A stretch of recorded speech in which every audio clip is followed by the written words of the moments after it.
Puji dan syukur kalau kita dapat berkumpul kembali pada malam hari ini di seminar pemuridan sesi yang kedua. Seminar percaya, saya merasa terberkati karena melihat Bapak Ibu semua tetap semangat, bersuka cita, dan untuk bertumbuh dalam seminar ini di dalam Kristus. Amin Bapak Ibu. Seberapa banyak setiap kita yang bersuka cita, yang bertumbuh dalam seminar malam hari ini? Boleh lambaikan tangannya tinggi-tinggi. Oh, luar biasa. Boleh beri tepuk tangan untuk semua kita yang sudah hadir pada malam hari ini. Saya mengajak Bapak Ibu untuk bangkit berdiri. Kita akan mengawali seminar pada malam hari ini dengan memuji dan memuliakan Tuhan, karena segala puji syukur, segala hormat kami menaikkan kepada-Nya. Sama-sama kami bersuka cita baginya.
ini kita mau hening, kita mau siapkan hati, kita mau mengawali seminar malam hari ini untuk berdoa kepadanya.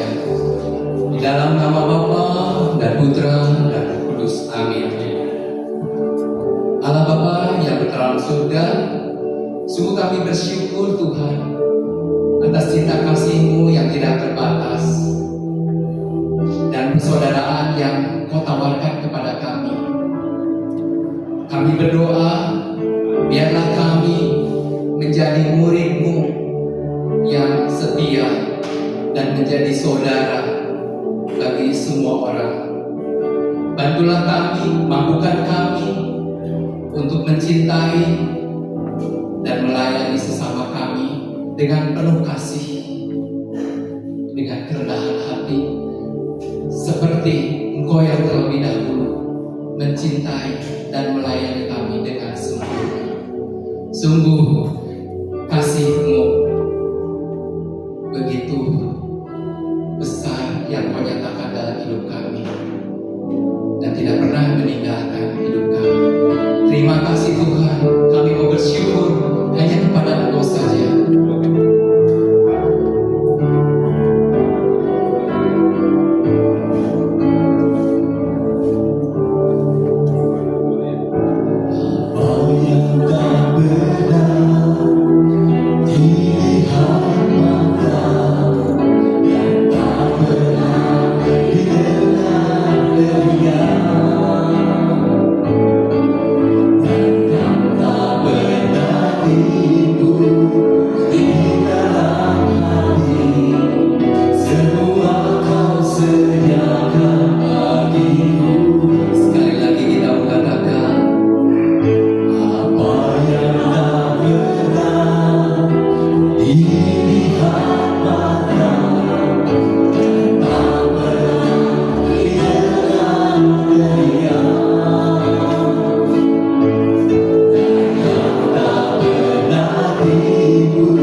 daripada malam ini. Kami mau bersuka sama Engkau Tuhan, karena Engkau yang telah membebaskan kami, Engkau yang telah menebus dosa kami, Engkau yang telah memulihkan kami. Sungguh malam hari ini kami mau bersuka hanya bagi-Mu saja. Sama-sama kami buka tangan. Tuhan yang mulia, surga dunia, segala dosa, Kau beri keselamatan, beri kesempatan, kasih-Mu berbuahkan. Aku akui semua dosaku, maka Kau adalah setia dan adil. Kau telah mengampuni dan sucikan dari segala yang jahat. Oh jiwaku, selalu hidup bagi-Nya.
cinta kasih-Mu dan pengharapan kami serahkan semuanya ke dalam tangan-Mu Tuhan. Biarlah pengharapan kami terus boleh bertumbuh di dalam-Mu Tuhan. Dan malam hari ini kami mau menyembah Engkau lebih lagi Tuhan, karena Engkau satu-satunya Allah yang layak kami sembah.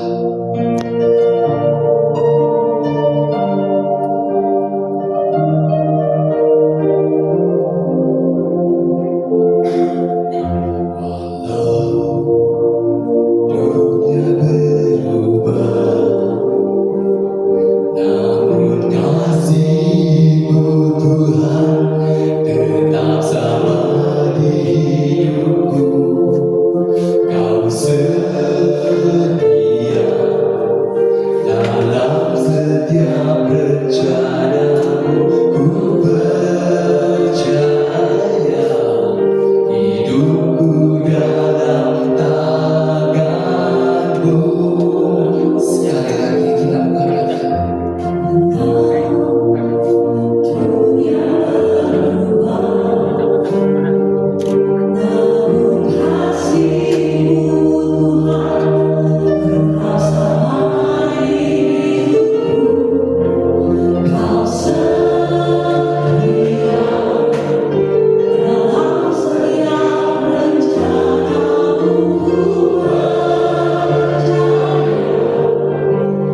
kami siap mendengarkan Tuhan.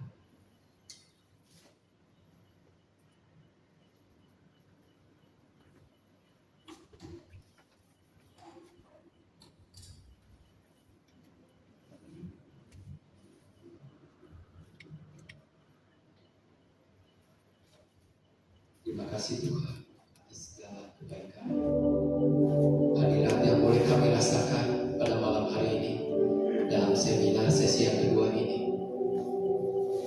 Dan kami sungguh bersyukur Engkau telah mengutus anakmu yang terkasih Protini hadir di tengah-tengah kami.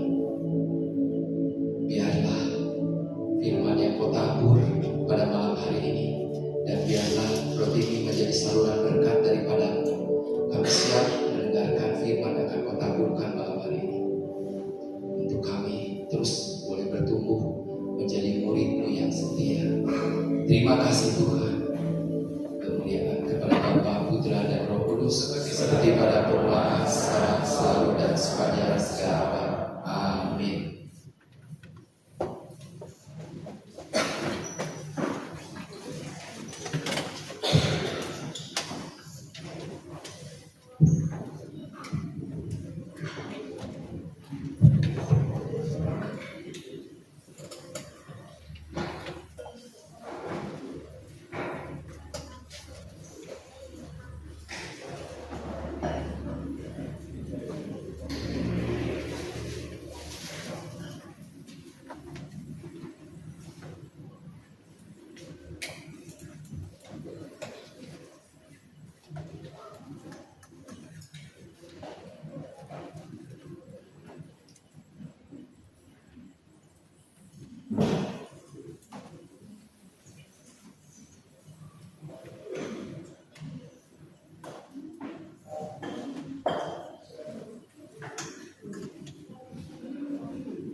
Oke, shalom, selamat malam Bapak Ibu semuanya. Shalom, selamat malam semuanya. Lancar hari ini kesininya? Puji Tuhan ya, biasanya kalau hari Kamis macet, kalau hari Senin lancar ya. Nah, jadi apa kita pedenya pindahnya jadi hari Senin ya? Saya juga tadi kesini agak terlambat gitu. Tapi puji Tuhan sampai kesininya tepat waktu juga gitu. Wah, biasanya udah khawatir ini kalau jalan. Tadi udah lagi mikir apa naik motor aja. Jadi rumah saya di Cimbuluit, Bapak Ibu. Cimbuluit kesini tuh dekat. Ya kalau bisa melawan arah, karena sejak jalannya dibikin satu arah dari Cimbuluit itu, kalau mau ke gereja yang tadinya 5 menit datang, kami disuruh putar-putar dulu ke PVJ. Ya, jadi jalan dulu ke PVJ, biasanya terus macet dulu di PVJ-nya, di pasar sederhana. Jadi akhirnya lebih sering motong lewat naik motor bisa motong lewat gang tembus di dekat KFC sana gitu ya nyampe. Kalau naik mobil biasanya itu cuma Google Maps sama Tuhan yang tahu berapa lama nyampe ke gereja. Tapi puji Tuhan hari ini nyampe di sini, dan hari ini kita udah sampai sebenarnya di seminar apa namanya? Pemuritan, seminar pemuritan. Sebelumnya saya mau tanya, boleh pinjam mic? Nah, saya tanya. Bapak Ibu semuanya di sekolah kan? Sekolah? Coba saya pengen nanya sedikit nih gitu ya. Bro, dulu waktu sekolah paling yang berkesan itu waktu sekolah kelas berapa? Yang diingat? Semuanya. Wah, di juara kelas terus gue berarti ya. Yang paling banget berkesan apanya waktu sekolah? Mainnya ada sama siapa? Sama teman-teman. Oke, sekarang kita tanya main tua. Dulu waktu sekolah paling berkesan waktu kelas berapa? SMA. Kenapa Om? Sendirian? Iya. Oh sendirian, jalan-jalan kemana? Lihat balapan motor, jalan-jalan cari teman di situ ya. Nah, kita tanya lagi, coba sekarang. Nah, ada tengah-tengah muda, bro. Sekolah dulu paling berkesan kelas berapa? SMA. Kenapa? Paling seru kan apa serunya? Terakhir bebas ya. Waktu lagi sekolah banyak kejadian berkesan gitu ya Bapak Ibu semuanya. Dan kadang-kadang berkesannya karena waktu itu ya main sama teman gitu ya. Saya waktu sekolah, saya nih anak yang selalu ranking 3 dari 8. Ya, pokoknya rekor terparah saya waktu itu adalah kelas 4 SD. Dari 48 siswa, saya itu ranking 45. Yang ranking habis 46, 47, dan 48 itu nggak naik kelas semua. Saya benar-benar di perbatasan. Saya ingat pulang itu ya, papa saya itu udah ngamuk luar biasa. Itu sampai rumah, komik saya, bukan gak ada gadget ya. Komik saya satu lemari, semua Donald Bebek, semua tuh 5 sekawan, semua disita, semua masukin gudang. Udah sekarang nggak boleh baca-baca komik lagi, nggak boleh baca cerita lagi. Ini kebanyakan baca, katanya. Kebanyakan main, jadi nggak belajar terus. Nah, saya selalu kalau sekolah tuh, apalagi saya kan waktu sekolah nggak punya teman banyak karena saya tuh nggak bisa olahraga. Udah nggak bisa olahraga, sekolahnya juga nggak pintar. Kan biasa kita balikan ya. Kalau yang anak-anak nggak pintar itu tuh biasanya juga olahraga. Atau kalau yang ya itu kita balikannya. Ini saya udah nggak bisa olahraga, ceking, krempeng dulu pas gede gini. Ya ceking, krempeng, main basket nggak bisa, punya asma, lari nggak kuat, gitu. Terus belajar juga nilai pas-pasan terus. Gitu. Jadi, aduh, buat saya sekolah tuh waktu itu benar-benar udah ampun banget deh. Apalagi waktu SMP. Saya masuknya ke kelas yang isinya anak-anak basket semua. Wah, anak gaul semua kan. Wah, habis dah saya mau udah dibully di situ gitu kan. Nah, saya mau kasih lihat foto saya tadi di satu tingkat yang berkesan buat saya. Sebentar ya.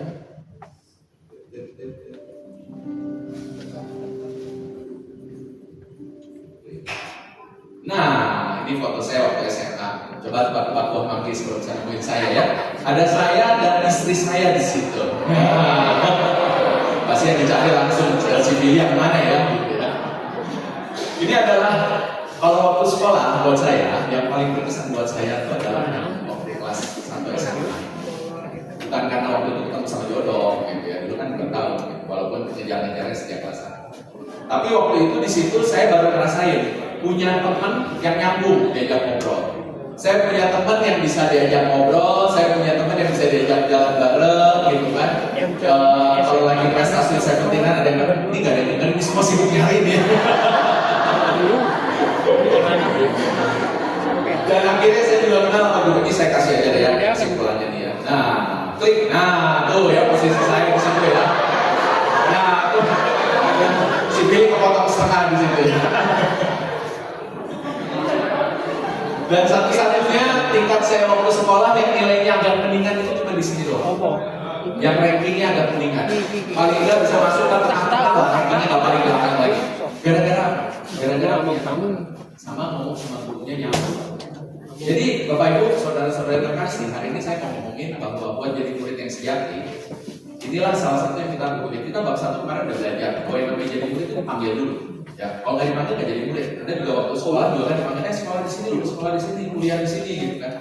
Nah, buat jadi murid yang baik, salah satunya kalau Anda mau berhasil dalam menjadi murid, ya harus punya teman. Kalau dari sekolah nggak ada teman, nggak bisa ngomong sama teman, satu sekolah ngebenci, terus juga nggak ada sama guru juga nggak nyambung, marah terus diomelin terus sama guru, oh udah pasti nilainya juga udah biasanya udah merah gitu. Nah inilah yang kita mau bahas hari ini. Kita mau bahas tentang relasi dan persaudaraan dari seorang murid. Karena ini penting. Kita semua kan mau belajar jadi muridnya Tuhan. Ternyata ini ada kaitannya. Karena kalau kita nggak punya relasi yang baik, kita tuh nggak bisa jadi murid Tuhan yang baik. Nah, firman Tuhan ya berkata kayak gini. Kita baca sama-sama dulu ya. 3, 2, 1. Sebab sama seperti satu tubuh, kita mempunyai, tetapi tidak semua anggota itu mempunyai tugas yang sama. Demikian juga kita, walaupun banyak adalah satu tubuh dalam Kristus, tetapi kita masing-masing adalah anggota. Saya nggak mau bahas yang bagian atasnya, saya mau bahas yang bagian yang saya garis bawahi di situ. Kita adalah anggota. Kalau yang atasnya mungkin tidak sudah, ya harus kompak, harus satuan hati, harus apa. Tapi yang jarang dibahas itu adalah anggota. Anggota itu ngomongin apa sih? Kalau saya sebagai anggota partai, saya anggota partai PDIP, gitu, saya anggota partai Nasdem, gitu. Ya pasti saya harus punya relasi dengan situ. Kita harus punya hubungan. Jadi ayat ini ngomongin tentang apa? Anda dan saya itu harus punya relasi terhadap satu yang lain. Nah, yang lainnya itu siapa? Paulus Benedictus ini ngomong seperti kayak gini ya. Manusia itu diciptakan dua relasi. Relasi sama Tuhan, relasi sama sesama, relasi sama ciptaan. Makanya kalau nggak imbang, relasinya ada yang rusak, pasti kehidupannya nggak imbang. Nggak usah jauh-jauh deh. Kalau lagi berantem sama pasangan, udah langsung nggak imbang dari situ. Kerjaan semua jadi nggak beres. Kalau lagi pacaran ya, lagi kesel aja. Saya ingat dulu ya, waktu saya pertama kali kalau lagi berantem tuh dulu ya, lagi pacaran aja, udah pengennya marah, udah tembok, udah ditonjok, udah kuliah juga udah nggak beres gitu kan, udah pokoknya begitu hubungan itu nggak beres, urusan yang lain-lain itu jadi kebawa-bawa. Begitu juga pada saat pelayanan ya, kita di sini mungkin satu komunitas, satu pelayanan, kadang-kadang kalau pelayanan juga lagi relasinya lagi nggak benar, udah jadi malas pelayanan, udah malas, akhirnya malas pelayanan jadi malas juga datang ke gereja, malas juga datang ke pelayanan. Nanti lagi bete sama pastor, itu pastor nggak benar, masa pastor begini, nggak pernah sedunia nanti. Jadi Bapak Ibu, saudara-saudara terkasih, kita tuh diciptakan harus punya relasi, dan relasinya ini harus nyambung. Pada saat nyimbang, beres, selesai di situ. Nah, relasi seperti apa? Nah, ini ada sebuah penelitian ya dari sebuah buku, ya bukunya bukan yang Anda pegang, tapi ada kesimpulan situ bahwa ternyata ada 5 kelompok orang yang punya relasi sama Yesus. Ada 5 kelompok. Banyak orang yang hari ini punya relasi sama Yesus. Nah, ini ada 5 kelompok. Kelompok yang pertama, waktu Yesus nih lagi khotbah gitu, dia lagi khotbah di atas bukit. Kelompok penonton. Penonton ini orang-orang pokoknya yang hobinya nonton gitu kan, hobinya nonton, ngeliat gitu. Pokoknya dia, itu Yesus datang, dia datang kucur-kucur gitu kan, dia pengen nyari mujizat. Bapak Ibu, ini kalau di dunia zaman sekarang, ini kelompok yang suka juga paling hobi nonton. Nanti siapa? Romo Koko, mau datang ke Laurentius, dan nggak pernah datang ke gereja atau nongol semuanya. Pastor Eko, isi di PDKK, semuanya juga langsung datang di sini. Pokoknya semua nyari apa? Nanti ada seminar penyembuhan, datang seminar penyembuhan. Selesai itu, ya nggak ada penyembuhan sih, habis. Nah ya udah begitu doang, selesai. Ini bagian penonton. Bagian yang cuma datang cuma buat melihat kalau lagi ada mujizat doang, kalau lagi ada event besar. Dan ciri-cirinya satunya lagi nih ya, biasanya ini gampang kecewa juga nih. Kalau udah doa, udah apa tuh nggak usah dikecewakan sama Tuhan. Dikecewakan sama temennya juga nih udah gampang pergi. Gue males ke gereja. Kenapa? Si Eko juga ke gereja kayak gitu kelakuannya, masih begitu-begitu aja. Si Tommy juga ke gereja, rajin ke PDKK di kantor kayak begitu. Ngapain gua ikut-ikut ke gereja? Ngapain gua ikut-ikut ke persekutuan? Hati-hati. Ini kelompok penonton. Dan mereka juga punya relasi loh sama Tuhan. Waktu Tuhan lagi khotbah, Tuhan lagi bagi-bagi itu 5 roti 2 ikan sama itu penonton tuh datang bisa ketemuan, bahkan bisa salaman. Kalau punya handphone mereka selfie loh sama Tuhan. Tapi ini adalah kelompok yang paling belakang. Nah, kelompok yang kedua, para ahli Taurat dan orang Farisi. Ini mereka tuh juga kelompok yang punya relasi sama Tuhan. Pada saat Yesus lagi bagi-bagian roti dan ikan itu, mereka tuh paling depan loh. Yang dapat duluan, mereka kan melihat VIP loh itu. Ini bukan orang Farisi yang di sini ya. Ini contoh. Ahli Taurat itu paling depan, duduk di depan, dia melihatin, pengen tahu. Beneran nih katanya orang hebat nih. Gue pengen tahu. 5 roti 2 ikan, dia masuk ulang kayaknya. Ini orang-orang pada bawa bekal sendiri deh, dikomentarin ya. Nah ini zaman sekarang juga masih banyak, termasuk saya juga kan. Kalau lagi ikut ke persekutuan doa atau apa gitu, yang bukan fokus sama firmannya, sibuk komentarin. Itu suaranya kok pakai baju begitu ya, sepatunya kok begitu amat gitu kan. Tim pujiannya kok begitu banget ya. Pasturnya juga nanti dikomentarin. Pokoknya yang di sini gitu ya, sifatnya ini pokoknya paling fokusnya sama aturan dan Tuhan nyari kesalahan orang. Pokoknya dia rasanya gue yang paling suci deh kayaknya di situ. Tapi dia rajin datang gitu kan, rajin beribadah gitu.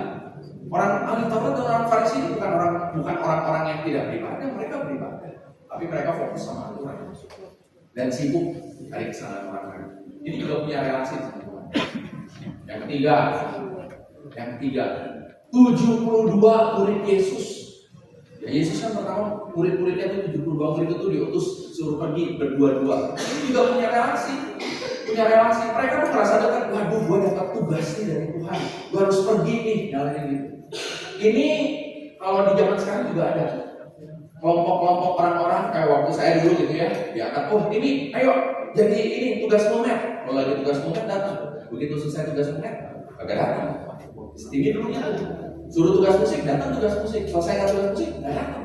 Jadi murid Tuhan nggak boleh ke gereja lagi. Kalau lagi tugas, orang juga lebih rajin lagi. Kalau nggak tugas, belum tentu. Ini kelompok pekerja musiman.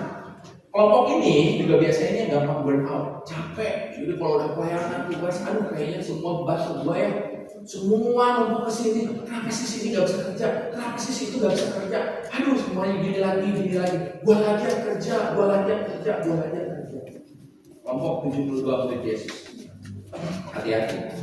Di kelompok si burnout. Ini nggak selesai di sini. Ada kelompok keempat. Kelompok keempat ini kelompok 12 rasulnya Yesus. Ini juga punya relasi dekat loh sama Tuhan. Mereka dekat sama Tuhan, hadir gitu kan, terlibat di komunitas. Kelompok yang kayak gini, kalau sekarang kadang-kadang rasanya juga gue yang lebih senior, gue yang tahu nih harus ngapain, gue yang tahu harus apa. Dan kadang-kadang masih gampang suka kesel juga. Kenapa sih dia begini? Dulu kan gak kayak begitu aturannya. Aduh, ini si Monca nih jadi singer, sejak si Monca jadi singer jadi gak bener nih aturannya kayak gini. Mohon gini nih yang dulu waktu zaman gua sih ya jadi pemusik ya, WL tuh gak boleh kayak gitu tuh kayak gitu. Mungkin dari ngomong kadang enggak, jadi dipendem aja sendiri gitu kan sambil kesel gitu. Kesel gitu kan, begitu si Monca naik gitu kan, jadinya biasanya kayak gini nih. Dia nyanyi gitu kan, waduh udah gak bisa menyembah Tuhan.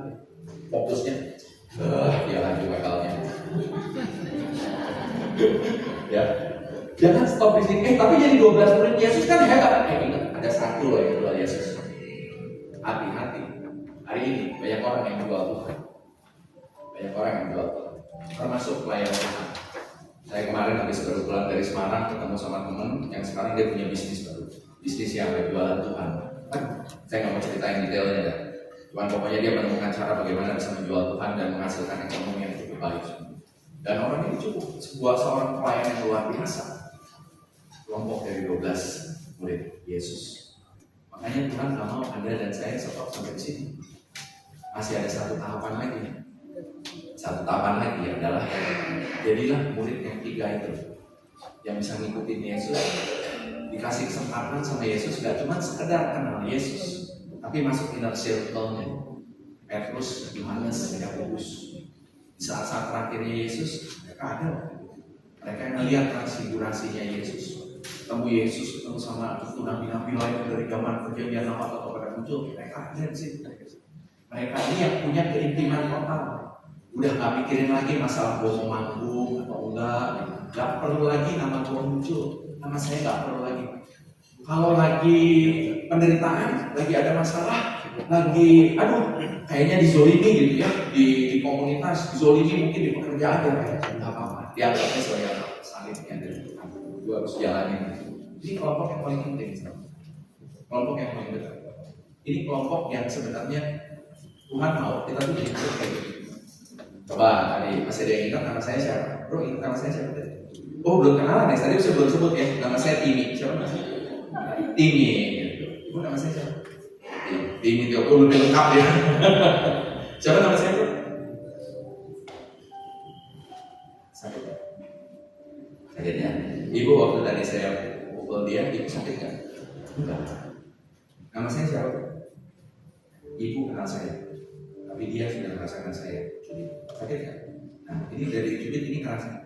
3 kelompok terakhir, mereka tidak cuma kenal Tuhan, mereka merasakan Tuhan. Dan itulah yang murid yang sebenarnya, murid yang bisa merasakan Tuhan, relasinya nempel sama Tuhan. Gak cuma sekedar itu menjadi murid, tapi murid yang bisa merasakan Tuhan.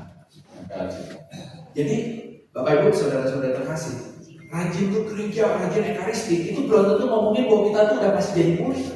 Jadi ritual rohani itu beda ya. Rajin ke persekutuan doa, bahkan aktif pelayanan, jadi WL. Udah bukan 2 minggu sekali lagi. Minggu ini di Loren, nanti minggu depan tugas di sini, nanti minggu depan tugas lagi di sini. Si Timi jadi pemusik di sini, keluarga di sini, keluarga di situ, di mana. Itu belum tentu artinya saya adalah seorang murid yang sejati. Karena punya relasi sama Tuhan, itu belum tentu nyampe sih. Relasi, kalau punya relasi sama Tuhan, intinya itu mirip kayak waktu lagi pacaran dulu ya. Nah, mungkin ingat nggak dulu waktu lagi pacaran? Oh ingat banget ya. Waktu Om punya relasi gitu ya, kenal gitu ya, pengen rasanya pengen kenal gitu kan, pengen tahu lebih dalam kan, gitu ya, pengen tahu lebih tahu keluarganya gimana gitu kan. Si tante punya adik atau cici atau kokok itu sendiri, ada yang diselidiki gitu kan. Jadi kalau kita punya relasi yang baik sama Tuhan, salah satu cirinya itu adalah kalau kita tuh jadi pengen tahu tentang Tuhan tuh gimana.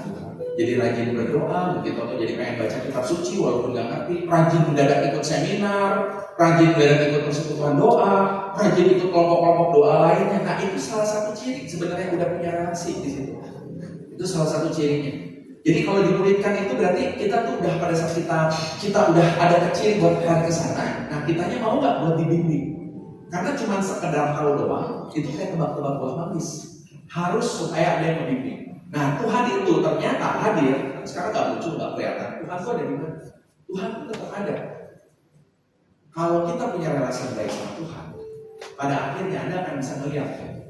Anda akan bisa melihat bahwa Tuhan itu ada di dalam diri orang-orang tertentu. Anda akan bisa ngerasain dari Tuhan. Jadi pada saat kita itu nanti berkomunitas, pada saat kita itu nanti punya relasi sama teman-teman, pada saat kita nanti intim sama Tuhan, bahkan orang paling resek di komunitas Anda akan bisa melihat, oh Tuhan lagi pakai dia nih buat ngetes, gua masih bisa taat kan? Gua masih bisa setia kan? Gua melihat ada di begini kan, oh ini kayaknya Tuhan lagi kasih tahu buat begini dari sini. Jadi relasi sama Tuhan itu sebenarnya bisa dilihat juga lewat sesama. Makanya kita harus bisa melihatnya, kalau melihatnya lewat sesama aja, bang. Gimana sesama, kita lihat dulu. Oh sekarang udah punya teman-teman kok, kita udah punya komunitas, tiap Senin main padel gitu kan, udah cukup dong gitu kan? Apakah itu udah cukup jadi persaudaraan Kristiani? Lihat dulu ciri-cirinya. Teman ngumpul kita apa? Yang pertama, blood center enggak? Ini pusatnya sama Tuhan nggak? Punya kompas yang sama nggak? Jadi tujuan ngumpulnya itu mau ngapain? Tujuan ngumpulnya apa? Ada bahan hibah baru nih, jadi kita ngumpul dulu yuk. Ini gue mau ngomongin satu nih, ada yang baru nih, lagi seru nih. Gue pengen ngomongin si Tommy. Tahu nggak kemarin si Tommy kayak gini. Nah itu bukan tujuannya. Jadi tujuannya adalah kompasnya sama. Gue pengen sharing nih. Aduh, gue capek banget tapi kemarin Tuhan, aduh luar biasa banget deh. Tuhan iniin kasih sesuatu ke gue pengen cerita. Kita kumpul. Nah itu ciri-ciri yang pertama, komunitasnya. Nah yang kedua, kita lihat lagi, ada persaudaraan di situ.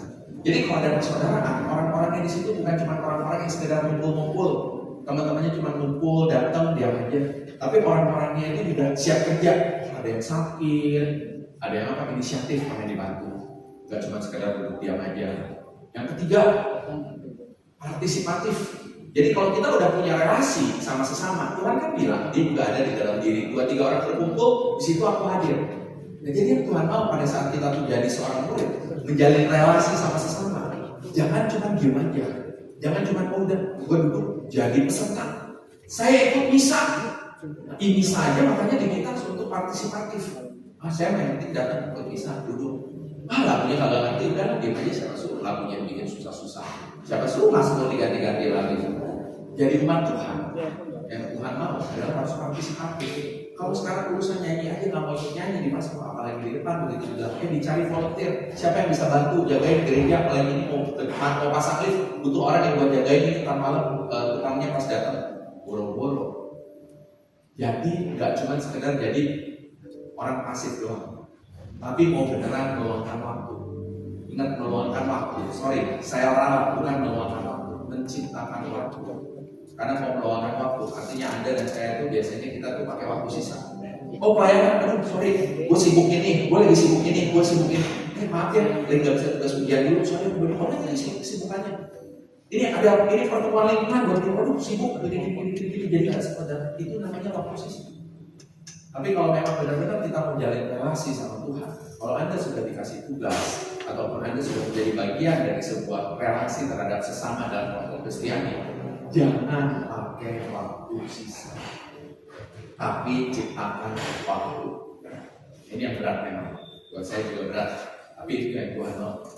Terus komunikatif, jangan cuma kalau cerita, gue mau cerita yang bagus-bagusnya aja, pokoknya giliran udah lewat, pokoknya gue mau ceritain deh. Waduh Tuhan mau gini, tapi nggak pernah mau cerita kalau lagi diproses. Banyak yang stuck di tahap ini.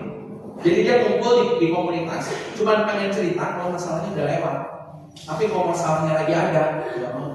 Ini tipikal-tipikalnya biasanya ya bukan ngejudging, tapi biasanya gitu. Yang kalau sakit juga nggak mau dijenguk.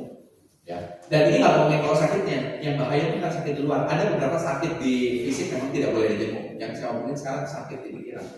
pada saat Anda punya masalah, Anda lagi kesel banget nih sama pasangan, atau Anda lagi ada masalah banget sama Anda, tapi Anda nggak punya tempat sampah buat ceritain, buat ngomongin, semua dipegang sendiri. Akhirnya jadi apa? Jadi penuh sampah. Nah, Tuhan bilang kalau benar-benar saudara Kristiani komunikatif, harus punya curhat yang membangun. Dan kalau yang benar di dalam komunikasi itu, Anda akan bisa bertransformasi dari yang tadinya nggak bisa apa-apa, bisa menjadi sesuatu. Bapak Ibu, saudara-saudara terkasih, saya ingat dulu waktu saya pertama kali masuk komunitas ini gitu ya. Tahun 2016, pelayanan saya yang pertama waktu itu disuruhnya sama Roland itu adalah suruh tugas multimedia. Saya baru daftar jadi tim multimedia. Hari Kamis saya ketemu disuruh tugas buat acara hari Rabu, saya ingat banget. Padahal saya Jumat Sabtu tuh mesti keluar kota, naik ke Batam. Hari Rabu tuh acaranya saya baru tahu namanya, acaranya nanti di Pascal, bukan Pascal apa tuh ya? Di Pasteur Hyper Pasteur apa tuh dulu? Acaranya KRK. Nah namanya anak cucu kan nggak tahu ya KRK itu apaan gitu kan. Saya ditugasi jadi tim Momet KRK, karena saya juga nggak tahu Momet KRK itu ngapain, tapi saya datang aja, nggak ada persiapan sama sekali. Saya datang, ngikut tugas di situ. Saya pas lagi tugas bawa laptop gitu kan, saya sampai bingung. Tugas multimedia diajak doa dulu. Kan multimedia siapin kabel, siapin laptop, ngapain diajak doa, yang doa mah tim doa gitu kan. Saya siapin, udah selesai doa, tim doanya datang. Bro, tadi ada kabel putus di sini kan? Enggak, laptop aman semua. Coba dicek lagi, ini ada yang putus di sini. Gimana yang putus? Ada. Saya tanya, siapa yang bilang? Tim doa. Kenapa tim doa bisa tahu ada kabel putus ya kan?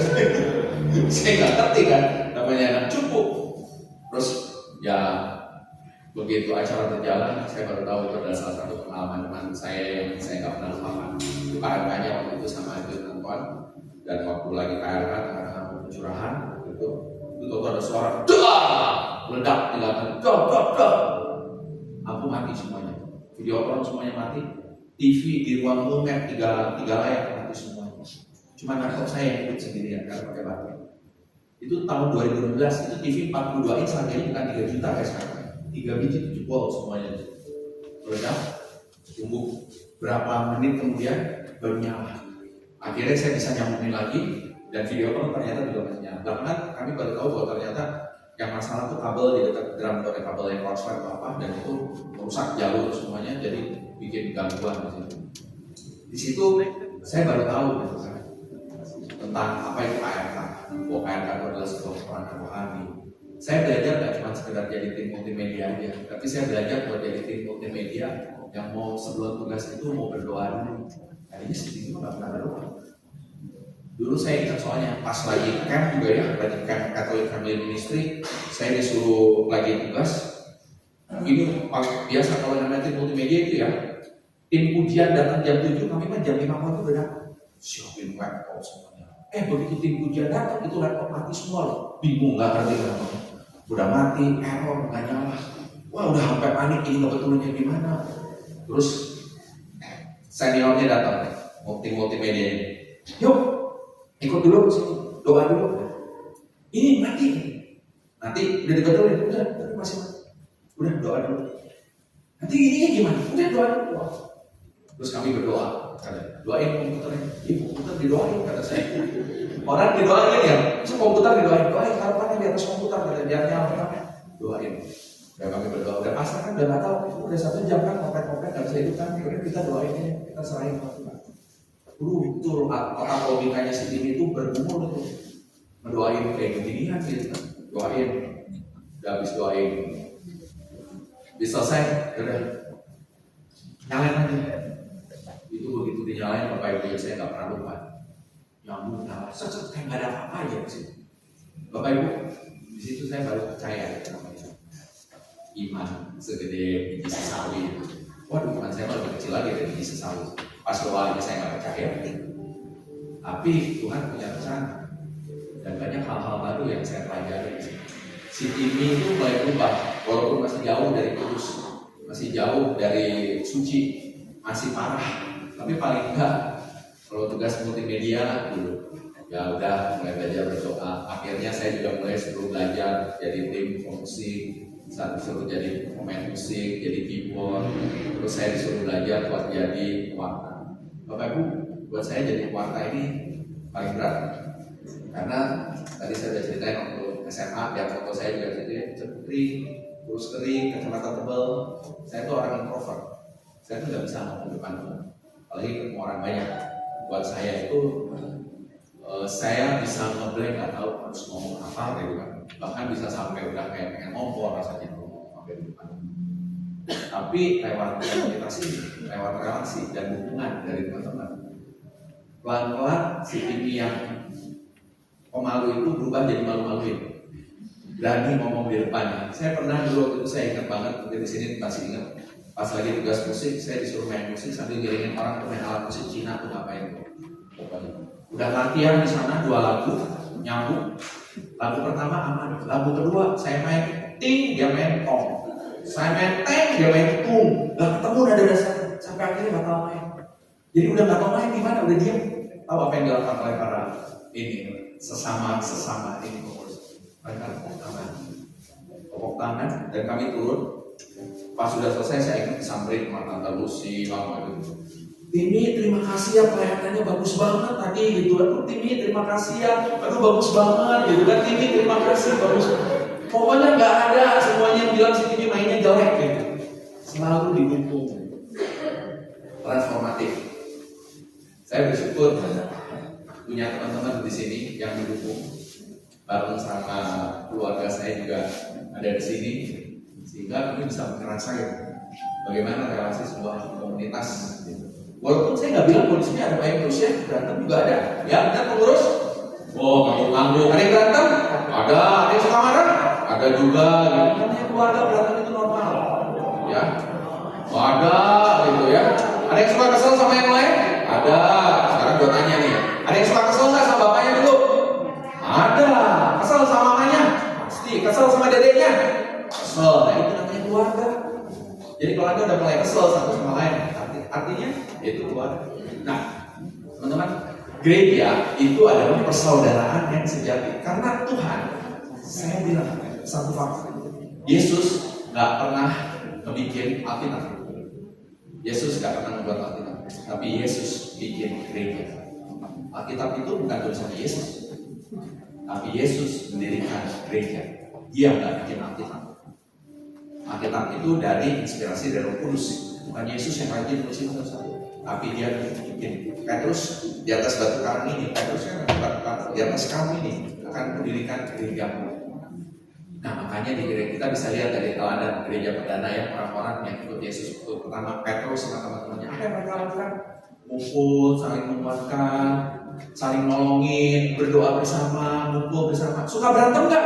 Suka bikin kesel nggak? Kesel. Paulus sama Petrus juga pernah ribut juga. Tapi kan nggak ada ceritaan terus Paulus bikin gereja sendiri. Nggak ada ceritaan terus Petrus sendiri. Makanya yang mereka lakukan apa? Mereka bikin konsili. Konsili singkatan dari rekonsiliasi. Mereka berkumpul buat ngomongin masalah-masalah. Jadi kalau Tuhan tuh minta kita harus punya relasi yang baik sama sesama. Kalau nggak bisa punya relasi, bikin konsili, rekonsiliasi. Itu yang dikasih contoh sama para murid-murid angkatan-angkatan pertama ini. Mereka memecah roti dan makan bersama. Itu kehidupan yang mereka lakukan. Gereja juga nggak tinggal. Kalau Anda mau belajar, gereja itu udah siapin pilarnya buat belajar supaya bisa imannya itu makin tinggi. Ada 3 ya. Kitab suci udah jelas. Kalau kita ke gereja tuh tiap hari Minggu, Senin sampai Minggu kan ada bacaan-bacaan kitab suci. Itu kalau kita ikut terus pokoknya. Nah itu nanti sebenarnya satu Alkitab diputar tuh semua di situ. Hampir semua diputar. Kitab suci udah dibaca di situ. Tradisi suci dari ensiklik, dari katekismus gereja Katolik, doktrin ajaran gereja. Nah itu juga bagian cara kita untuk membimbing. Saya dulu baru tahu tentang katekismus. Saya tahu itu firman Tuhan cuma ada di itu doang tuh, di Alkitab doang. Ternyata sesudah ikut di persekutuan doa, saya baru tahu bahwa gereja Katolik bilang firman Tuhan itu nggak cuma di kitab suci, tapi ada di tradisi suci. Dan tradisi suci bahkan sudah lebih dulu ada daripada kitab suci. Dan lagi yang ketiga, ajaran lewat mana? Magisterium. Jadi kalau nggak ngerti, Anda nggak ngerti, nggak paham satu ayat, jangan cuma melihat TikTok atau YouTube. Karena hari ini lewat TikTok atau YouTube semua orang bisa jadi pembawa firman, tapi nggak tahu benar atau enggak. Tapi yang dikasih kuasa mengajar oleh Yesus ya di Lukas 10 ayat 16, Barang siapa mendengarkan kamu, ia mendengarkan aku. Itu kamunya nggak sembarangan loh. Bukannya barang siapa nggak dengerin kita di sini semua pasti dengerin Yesus. Enggak. Yesus waktu itu ngomong kamu itu rasulnya. Jadi yang ngedengerin rasulnya itulah. Apa yang dikatakan oleh rasulnya itu ngedengerin Tuhan. Itulah kuasa mengajar yang dikasih sama Yesus ke rasul-rasul, terusnya yang diteruskan ke para uskup dan juga ke pastor. Jadi pewarta, makanya di sini pengen jadi pewarta, gimana syaratnya yang harus dia ngomong? Syarat utama jadi pewarta BPKPKK harus lulus dulu seminar 4, seminar dasar SADR, pertumbuhan, DKK, dasar kedewasan Kristiani, terus harus lulus juga pemuritan, harus lulus juga CAP, nanti ikut sekolah pewarta 1 tahun, tahun depan nanti dibuka, itu ada 18 modul, dan itu yang bawain semuanya pastor, belajar tentang mariologi, kristologi, dan lain-lain semuanya, terus nanti magang 1 tahun, habis itu nanti kalau lulus baru diutus. Yang memutusnya itu dari uskupan, dari Bapak Uskup. Jadi bukannya pada saat, kita sekarang jadi pewarta, yang putusnya siapa? Siapa aja pokoknya, Oscar lagi seneng nih, Teddy kayaknya bagus nih, jago ngomong, udah Teddy aja jadi pewarta. Bukan begitu. Tapi ada kuasa mengajar dari gereja yang harus diberikan dulu. Gak bisa sembarang orang buat ngomong. Bahkan kalau gak ada yang salah, gitu kan, juga bisa ditegur sama dari uskupan. Makanya pewarta-pewarta di BPKPKK itu setahun sekali harus ikut di sampai pusat. Jadi terakhir ya, gimana caranya kita supaya jadi 3 anggota gereja ini bertanggung jawab? Karena kita sebagai anggota bagian dari gereja, jadi bagian punya relasi sama Tuhan udah, relasi sama sesamanya udah, dan sesama yang paling jalan itu adalah persaudaraan Kristiani. Dan persaudaraan Kristiani itu adalah gereja. Kalau kita mau jadi bagian dari gereja, jadi anggota gereja dengan G yang besar ya, harusnya dengan G kecil. Bagian dari detail Kristus. Ada 3 hal yang harus kita lakukan. Pastikan Anda mau bertanggung jawab buat bertumbuh imannya secara pribadi. Jadi jangan sibuk menyerahkan pertumbuhan iman itu kepada orang lain. Ini adalah kunci dari orang yang sudah dewasa. Kalau yang orang yang masih gak dewasa itu kalau namanya bertumbuh, ya udah. Kenapa gak ngerti? Habis puartanya kagak jelas namanya. Habis begini gak jelas sih. Habis begitu gak jelas sih. Tapi cari sendiri. Salah satunya dengan Bapak Ibu sekarang ikut nih seminar ini. Nah ini sudah mulai buat belajar. Kan ini judulnya membosankan. Lihat judul seminarnya. Bukan ngomongin tentang perselingkuhan, ngomongin tentang seksualitas, topik-topik yang seru-seru. Saya dulu waktu lagi pandemi, saya ingat PD Loren ini yang bikin topik, ampun-ampunan. Judulnya itu ya, misalnya di saat PD-PD lain bikin topik itu yang lagi kekinian, di sini tuh bikin topiknya itu ya, wah sampai yang tentang apa tuh ya, dasar seorang murid, pokoknya boring banget buat kata saya makanan keras. Jadi umatnya ikut jadi dikit, tapi Bapak Ibu itulah yang namanya makanan keras. Kalau Anda mau makanan yang baik terus, jadi bayi. Kalau bayi makanya apa-apa harus diangetin. Tapi kalau orang dewasa kan udah dikasih gigi. Makanya makanannya pasti makanan keras. Belum tentu semuanya kita suka. Tapi kita harus terima, harus belajar. Itu tanggung jawabnya. Yang kedua, berbagi. Berbagi, terutama berbaginya bukan berbagi kalau lagi untung, berbagi lagi cuan. Tapi pada saat Anda tidak punya apa-apa, tapi Anda mau membagikan buat relasi sesama. Nah, itu yang luar biasa. Dan saya nggak ngomongin masalah duit doang di sini. Saya mau ngomong masalah waktu. Buat Anda yang mungkin sibuk, nggak punya waktu, pengorbanan terbesar itu mau meluangkan. Yang ketiga, gabung, jelas, cari komunitas. Karena Tuhan tidak pernah mau Anda dan saya itu sendirian, diam terus. Kunci kalau mau punya relasi yang baik sama Tuhan harus punya relasi yang baik sama sesama. Kalau sama sesama aja sekarang kita ngomong aja kan nyambung, sesama juga nggak ada komunitasnya, gimana bisa punya hubungan yang baik sama Tuhan yang nggak kelihatan? Kalau sekarang sama yang kelihatan aja kita suka bikin ribut, apalagi sama Tuhan yang nggak kelihatan. Bapak Ibu, sebagai penutup saya kasih lihat satu video terakhir ini ya. Luar biasanya gereja kita. Dan kita sebagai bagian dari sebuah gereja yang besar ini, Tuhan kasih kita sebuah anugerah.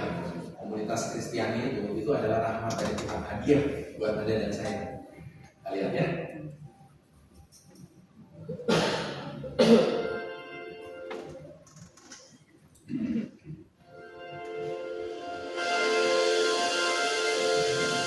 Apa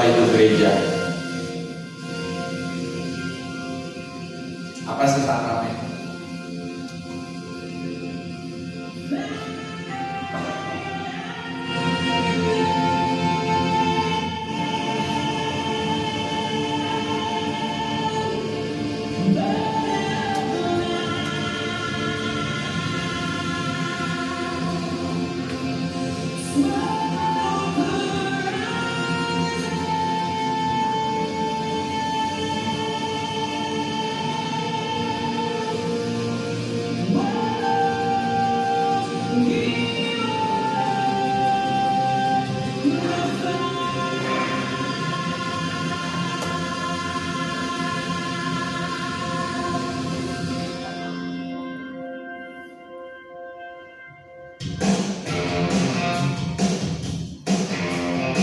ngomong soal ketaatan, sukacita, tradisi, ribuan tahun.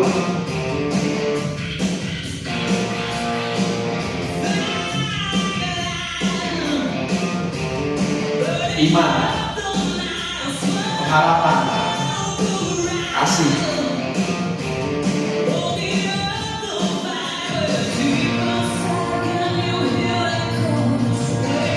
Pada saat kita punya relasi yang baik, pada saat kita jadi bagian dari sebuah anggota gereja,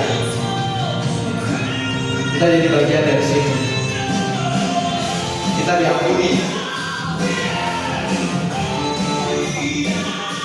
kita bagian dari satu tubuh.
Kita bagian dari tubuh Kristus.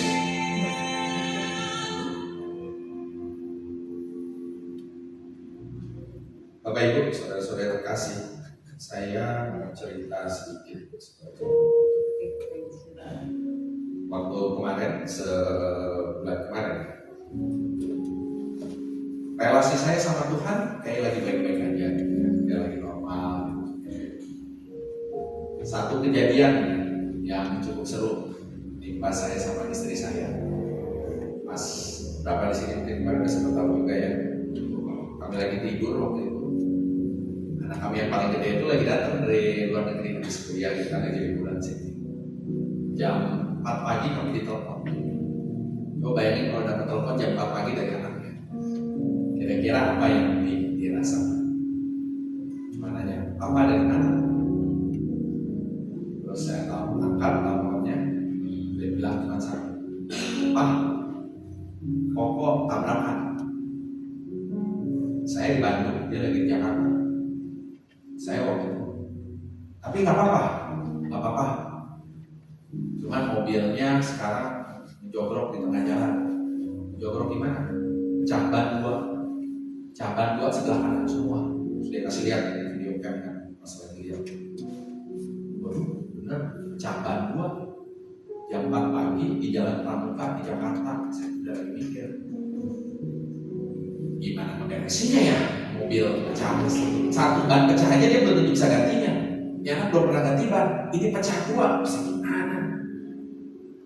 Dia bingung, ini mesti gimana Pak? Saya juga bingung kan, nggak tahu mesti gimana.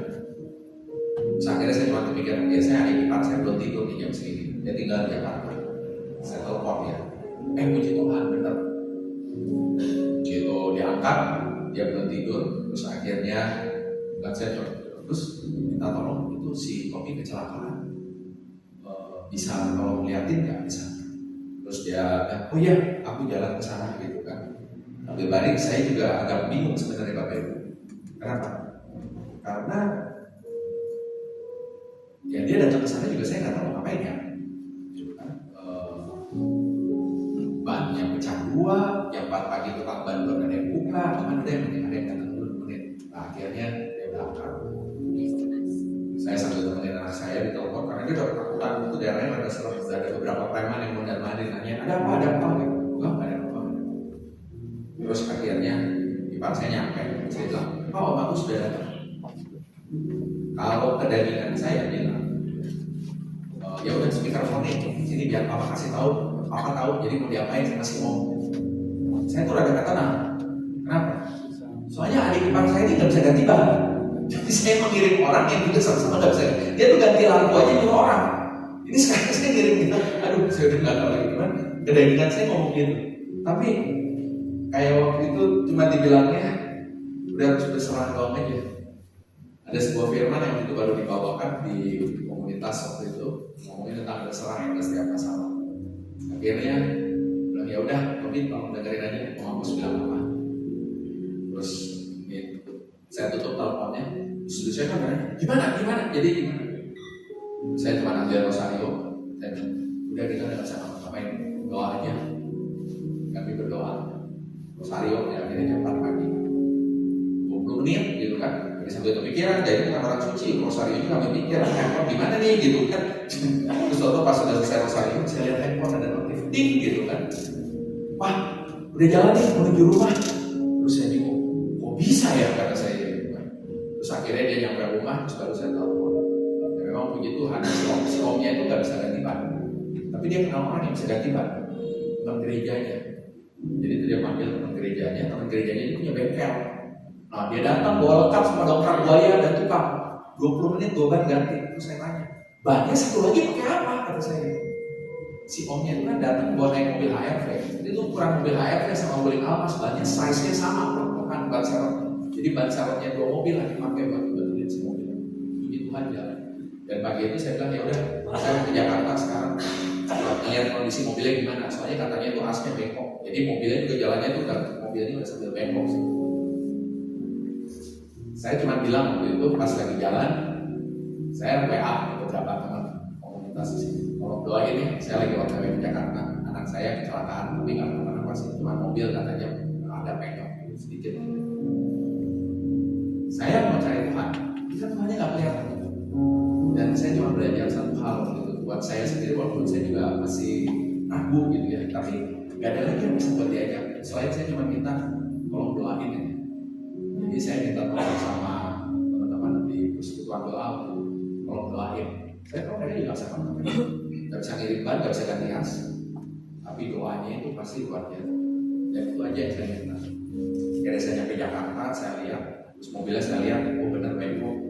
Terus saya pikir, ini kalau saya tinggalin di Jakarta, saya minggu depan harus balik, harus nemenin anak saya balik ke Australia dan stay 3 minggu di sana. Ini mobil di Jakarta sebulan berarti di sana harus dibawa ke Bandung nih, kalau nggak siapa yang bawa? Akhirnya saya coba WA lagi, tolong doain ya. Saya akan balik ke Bandung sekarang bawa mobil. Jadi saya bawa tuh steril itu mobil dengan kondisi ban lagi mirip begini, jalan ke jalan tol. Ganti ban dan nggak ada kaca spion. Jadi saya mampir dulu kayak satu yang beli stiker kaca spion yang plastik itu buat tempelin kaca spionnya itu pecah. Jalan, tempelin kaca stiker supaya saya bisa ngeliat di kanan tuh kan. Perjalanan yang harusnya 2,5 jam itu jadi 3,5 jam karena jalannya kan nggak bisa. Tapi saya bersyukur, saya nyampe akhirnya dengan selamat. Satu hal yang simpel, kayak nggak ada apa, tapi saya percaya itu kekuatan dari Tuhan, yang Tuhan kasih lewat komunitas. Bapak Ibu, saudara-saudara terkasih, kalau Anda hari ini mau cari Tuhan, Anda mau jadi seorang murid yang sejati, carinya nggak usah jauh-jauh, bangun dulu relasi sama sesama, masuk ke komunitas, jangan sendirian. Dan yang namanya komunitas ngomongin soal ketaatan, soal kerendahan hati, soal mau belajar, karena jadi murid itu harus belajar terus, tidak pernah berhenti belajar. Sampai detik ini saya juga masih jauh dari belajar dari selesai.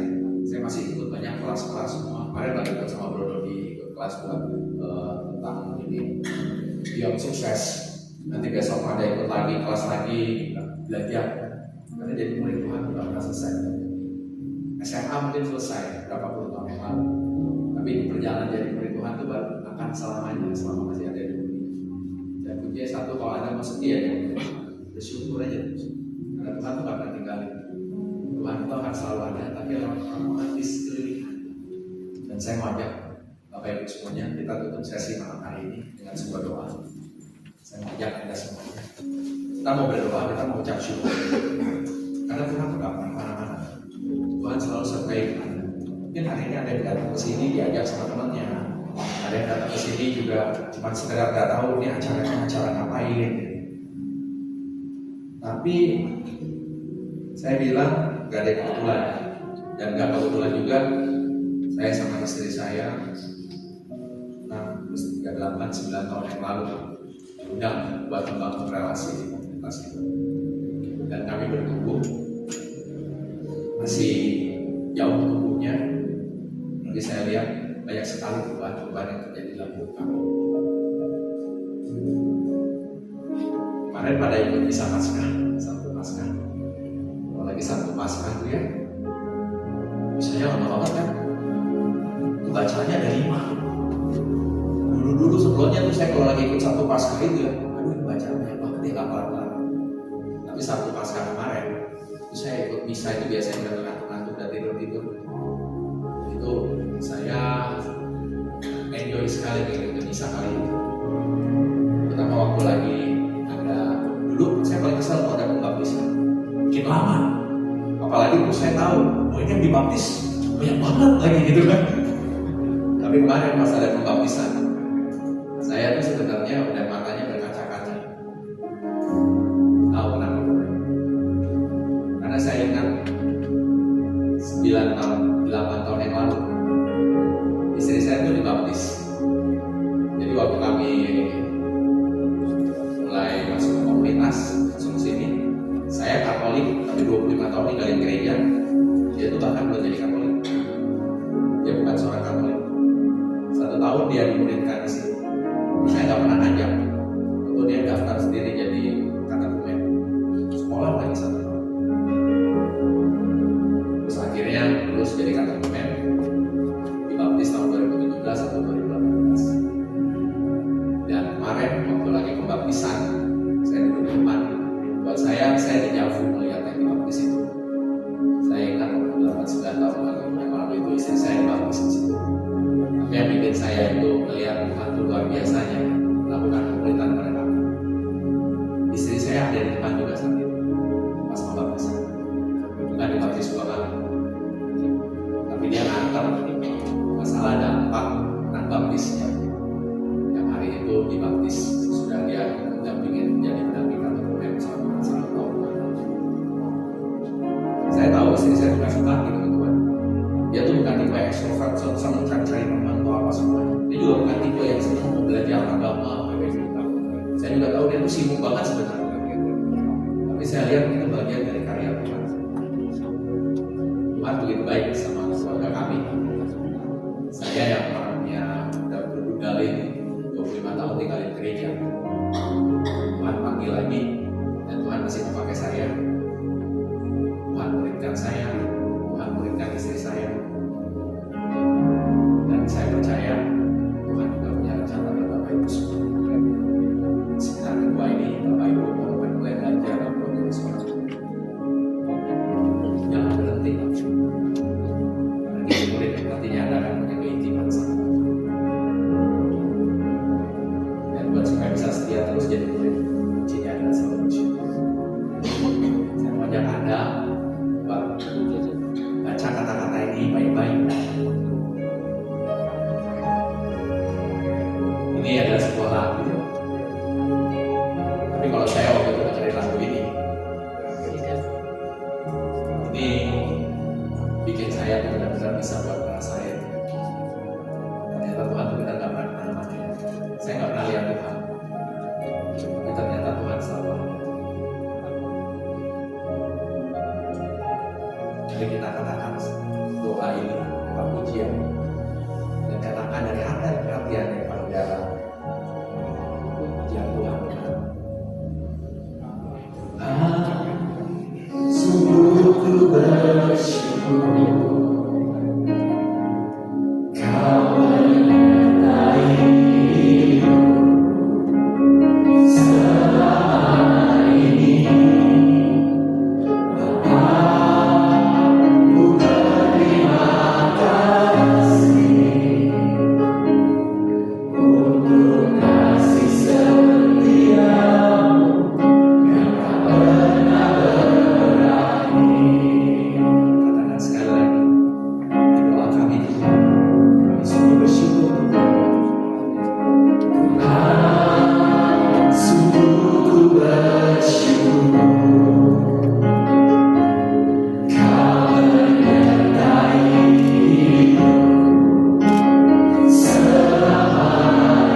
tahu rencana aku saat ini. Tapi rencana aku sungguh indah. Dan kadang aku harus izinkan hal itu terjadi padamu agar kamu bisa mencapai maksimal hidupnya. Tapi aku berjanji aku tidak akan pernah meninggalkan kamu. Bangunlah relasi dengan aku. Bangun keintiman dengan aku. Bangun keintiman dengan sesama. Karena di tengah komunitas Kristiani, aku akan hadir. Buat kamu yang hari ini datang dengan kesepian, kamu merasakan baunya. Rasakan orang-orang yang ada di sebelah kamu. Tuhan hadir melalui mereka. Buat Anda yang datang ke sini hari ini mungkin diajak tapi gak tahu kenapa hari ini harus datang. Tuhan yang pakai orang yang mengundang Anda itu. Karena Tuhan rindu sama Anda. Tuhan tahu Anda berat menjalani hidup. Tapi Tuhan tidak pernah meninggalkan. Aku ada hari ini karena Tuhan baik dan teramat baik bagiku. Semua yang ku alami bersamamu ku lewati. Indahnya kasih Tuhan seperti pelangi. Sehabis hujan. Terima kasih Tuhan. Terima kasih untuk malam hari ini Tuhan. Terima kasih Kau beri kami kesempatan untuk menjadi murid-Mu Tuhan. Dan bila malam hari ini kami juga akan berdiskusi, kami mau belajar membuka hati kami Tuhan. Kami mau belajar berkomunikasi Tuhan. Kami akan belajar membuka diri kami Tuhan. Kami akan menelanjangi seluruh Tuhan. Dan biarlah kami belajar menjadi murid-Mu lewat sidang dan cara Tuhan. Terima kasih Tuhan. Terima kasih Tuhan.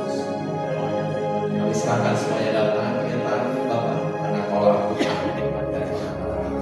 Segala pujian tertinggi hanya bagi Bapa, Putra dan Roh Kudus, seperti pada permulaan, sekarang, selalu dan sekarang.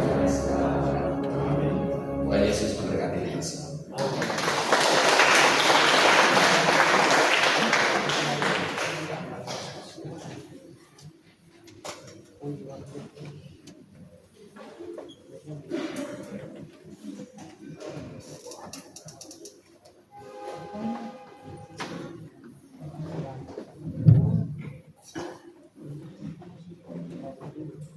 Malam Bapak Ibu sekalian, sebentar lagi kita akan dibagi dalam kelompok. Yang dari kemarin kelompok kita yang kemudian itu ada 8, tapi karena memang ada umat yang datang bukan peserta pemuridan, jadi kelompoknya semuanya ada 9. Baik, saya bacakan lagi kelompok-kelompoknya dan nama pesertanya. Baik, kelompok 1, Sisilia Sugi Herawati, Sri Endah Kapea, Twiki Faklana, Stefani Maria, dan kelompok kedua, Dodi Sumargo, Seni Sumargo, Teddy Chandra, Natalia Christine Juliasari, dan Margaret. Kelompok 3, Antonia Harimurti, Cindy Haryanto, Aristin Suyono, Elizabeth Dianita, Yuniar Dwi Setiawati. Kelompok 4, Victoria Sufi, Ana Eko Supriyanto, Regi Indrawan, Sugiarto Kemarko. Kelompok 5, Joseph Kim Lee Harjo, Sandri Fitrianingsih, Tristan Chandra Dita, Menda Kartawijaya, Edward dan Budi Kami. Kelompok 6, William Kodia, Maria Winaki, Veronica Junita, Pauli Fabianto, dan Lukas. Kelompok 7, Maria Yohana S, Cindy Griselda, Jenny Merlin Christina dan Noviana Sumarto. Kelompok 8, Poni Yunita, Tommy Wibowo, Yosi Wibowo, Tommy Chandra Dinata, Budi Setianto, dan Bobi. Terakhir kelompok 9, ada Pak Halim, Mbak Evero, Pak Martinus, dan Pak Pramono. Nah, Bapak Ibu sekalian bisa lihat denahnya ya, denah kelompoknya di mana. Khusus untuk kelompok 7 dan 8 ada di balkon, 7 sebelah sana, 8 sebelah sana. Oke, sebentar, saya juga mau mengingatkan bahwa diskusi kelompok ini mungkin saja akan mengeluarkan cerita-cerita yang bersifat pribadi, dan mohon itu hanya sampai di dalam kelompok saja, tidak keluar dari kelompok itu. Oke, Bapak Ibu, berarti mungkin Bro Tini, apakah ada pertanyaan buat diskusi?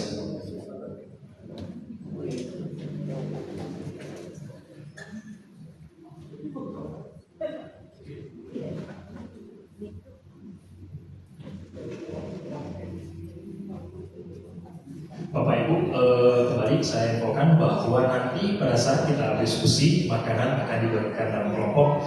Boleh makan sambil berdiskusi. Nah, ini bahan diskusinya. Apakah Anda mengalami pembaruan dan peneguhan iman melalui persaudaraan Kristiani? Tolong sharingkan kembali. Apakah Anda mengalami pembaruan dan peneguhan iman melalui persaudaraan Kristiani? Sesuai buku. Oke Bapak Ibu, sudah semuanya yang mau foto boleh foto pertanyaannya, dan silahkan kita bagi langsung dalam kelompok. Parafas silahkan langsung memilih kelompoknya, dan diskusi dimulai selama 30 menit. Chris, dari sekarang.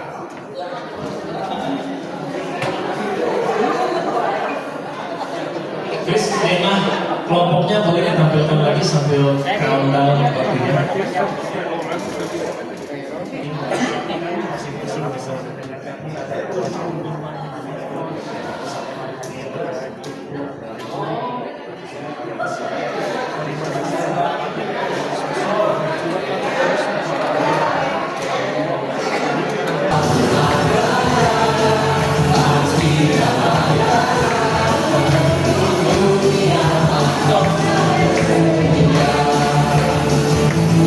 Yeah.